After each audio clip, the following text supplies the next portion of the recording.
Assalamualaikum warahmatullahi wabarakatuh. Perkenalkan, nama saya Arif Febrianto dengan NIM C0C023032.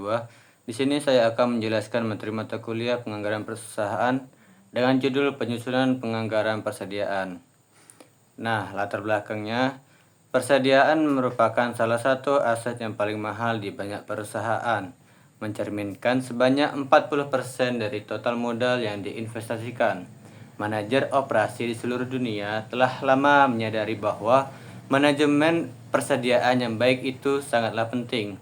Di satu pihak, suatu perusahaan dapat mengurangi biaya dengan cara menurunkan tingkat persediaan di tangan. Selanjutnya, pengertian penganggaran persediaan. Persediaan adalah bahan atau barang yang disimpan yang akan digunakan untuk memenuhi tujuan tertentu. Misalnya, untuk digunakan dalam proses produksi atau perakitan, untuk dijual kembali, ataupun untuk suku cadang dari peralatan atau mesin.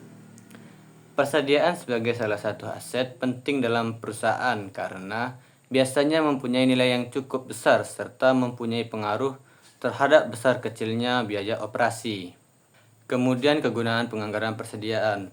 Secara umum, semua penganggaran termasuk penganggaran persediaan mempunyai 3 kegunaan pokok, yaitu sebagai pedoman kerja, sebagai alat manajemen untuk menciptakan koordinasi kerja, sebagai alat manajemen untuk melakukan evaluasi dan pengawasan kerja. Sedangkan secara khusus, penganggaran persediaan berguna sebagai dasar untuk menyusun anggaran unit yang akan diproduksikan atau persediaan barang jadi, dan anggaran pembelian bahan mentah atau persediaan bahan mentah, serta menetapkan persediaan agar tidak terlalu kecil dan terlalu besar. Selanjutnya, metode penilaian persediaan.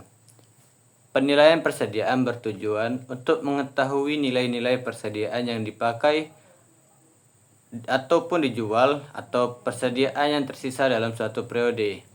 Terdapat 3 metode yang digunakan dalam penilaian persediaan, yaitu yang pertama, metode first in first out atau FIFO. Pada metode FIFO, barang yang masuk atau dibeli lebih awal dianggap dikeluarkan atau diproses lebih awal pula.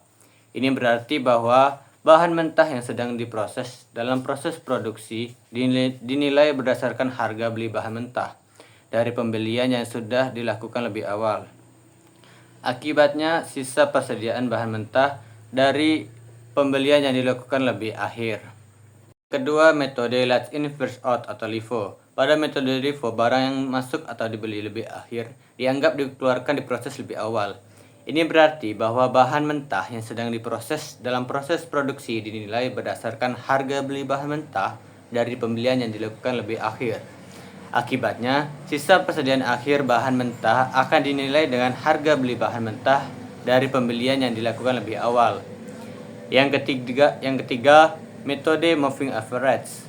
Pada metode ini, barang yang dikeluarkan atau diproses dinilai berdasarkan rata-rata harga beli yang pernah dibeli.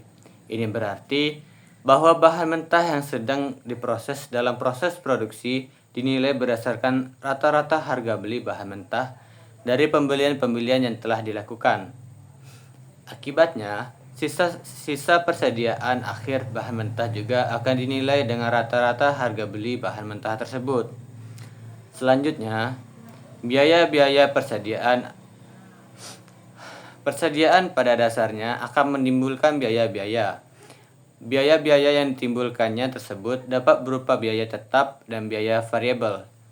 Biaya variabel dari persediaan tersebut dapat digolongkan ke dalam yang pertama, biaya penyimpanan persediaan atau carrying cost.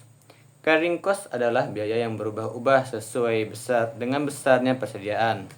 Yang kedua, biaya pemesanan atau ordering cost. Ordering cost adalah biaya-biaya yang berubah-ubah sesuai dengan frekuensi pesanan. Yang ketiga, biaya kehabisan bahan atau stock out cost.